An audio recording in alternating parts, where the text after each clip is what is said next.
कार्तिक पूर्णिमा कथा। जितना महत्वपूर्ण कार्तिक पूर्णिमा का पर्व होता है, उतना ही खास इससे जुड़ी हुई पुराणिक कथा भी है। इस कथा का उल्लेख शिव पुराण में मिलता है।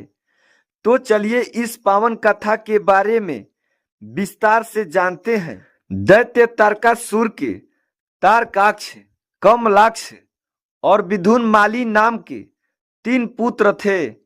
जब भगवान शिव के पुत्र कार्तिकेय ने तारकासुर का वध कर दिया तो उसके पुत्रों को बहुत दुख हुआ। क्रोधित होकर उन्होंने देवताओं से प्रतिशोध लेने के लिए ब्रह्मा जी की तपस्या करने का निर्णय लिया।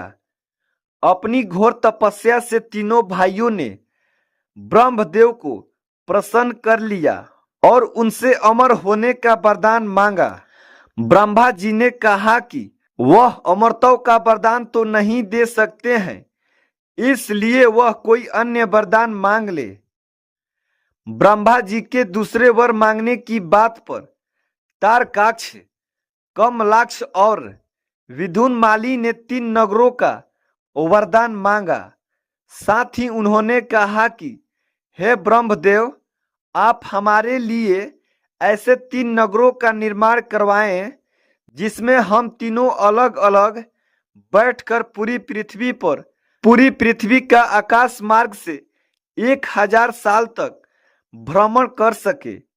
इसके बाद जब हम तीनों 1000 साल बाद जिस स्थान पर मिले, उसी समय हमारे तीनों नगर मिलकर एक होकर त्रिपुर कहलाएं। तीनों ने खूब विचार कर ब्रह्मा जी से वरदान मांगा, हे प्रभु, हमारे पास कोई दृढ़ दुर्ग नहीं है जिसमें शत्रु ना प्रवेश कर सके। आप हमें ऐसा कोई सुरक्षित 3 पुरों का निर्माण दीजिए, उसमें धन संपत्ति के सुखदायक सभी साधकों के अतिरिक्त अस्त्र शस्त्र की भी सभी सामग्री उपलब्ध हो और जो किसी से भी ध्वस्त ना हो पाए।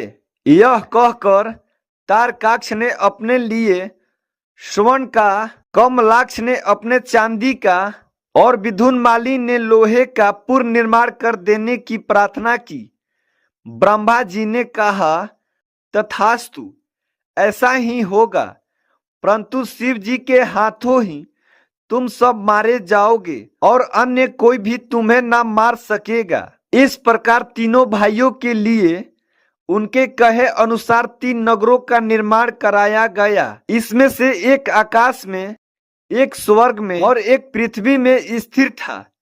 इस प्रकार वे तीनों अपने अपने नगरों में रहकर आनंद भोगने लगे। इन नगरों के बाद तारकाक्ष, कमलाक्ष और विदुनमाली ने अपनी शक्ति से तीनों लोकों पर आक्रमण करके अपना आधिपत्य जमा लिया।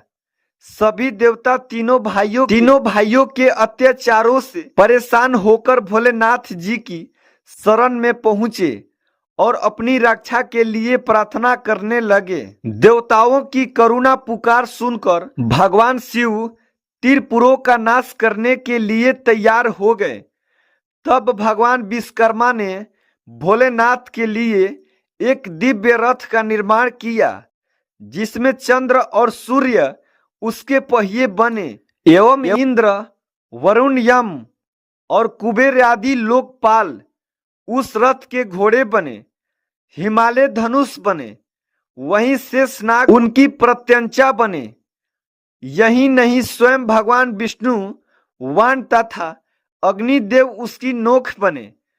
उस दिव्य रथ पर सवार होकर भोलेनाथ त्रिपुरों का नाश करने चल दिए, लेकिन असुर निर्भय थे। शिव जी ने तत्काल ही करोड़ों सूर्य के समान प्रकाशमान अपने उस बाण को असुरों पर चला दिया। उन दिव्य और विनाशकारी बाणों ने उस पर त्रिपुरवासियों का वध कर दिया। देवताओं के देखते देखते चारों ओर से समुद्र द्वारा घिरे हुए दैत्यों के तीनों नगर ध्वस्त होकर भूमि पर गिर पड़े। इस प्रकार तीनों भाई भी नगरों के साथ भस्म हो गए, साथ ही सभी अन्य दैत्यों का विनाश हो गया। त्रिपुरों का नाश होते ही सभी देवता भोलेनाथ की जय जयकार करने लगे और उसी समय सभी देवी देवताओं द्वारा भोलेनाथ को त्रिपुर का अंत करने वाले त्रिपुरारी के नाम से पुकारे जाने लगा। यह युद्ध कार्तिक पूर्णिमा के दिन हुआ था। माना जाता है कि तभी से इस दिन शिव जी की पूजा अर्चना करने की परंपरा शुरू हो गई। तो यह थी कार्तिक पूर्णिमा की पुरानी कथा। ऐसे ही कथाओं के लिए हमारे चैनल को सब्सक्राइब करें और वीडियो को लाइक करें। धन्यवाद।